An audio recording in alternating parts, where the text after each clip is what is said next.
Brother, what's that? Agak-agak kenapa orang Jepun buang sampah banyak-banyak tepi jalan ni?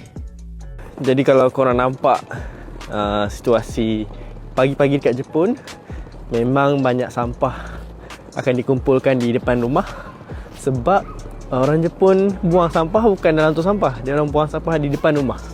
Tak ada tong sampah warna hijau macam dekat Malaysia. Dia orang buang mengikut hari dan diasingkan pula sampah-sampah tu. Kalau contoh plastik, hari apa, baju hari apa, kertas hari apa.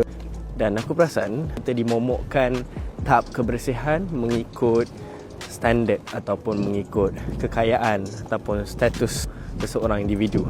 Tapi dekat Jepun ni, kebersihan itu diamalkan oleh semua pihak dari pelbagai lapisan individu lah. Tak kira kau kaya ke, miskin ke, kau tetap kena jaga kebersihan. Walaupun negara ni tak banyak tong sampah, tapi korang boleh tengok jalan-jalan dia sangat bersih. Memang tak ada sampah langsung ke atas jalan dia. Sebut pasal kebersihan, kalau dekat tempat construction pun, kalau korang boleh tengok sekarang, tak ada bersepah, pasir-pasir bersepah tepi lantai ke, ataupun simen-simen yang tak digunakan bersepah, memang tak ada. Sangat teratur dan sangat kemas mereka membuat kerja. Untuk sampai ke tahap macam Jepun ni mungkin agak susah.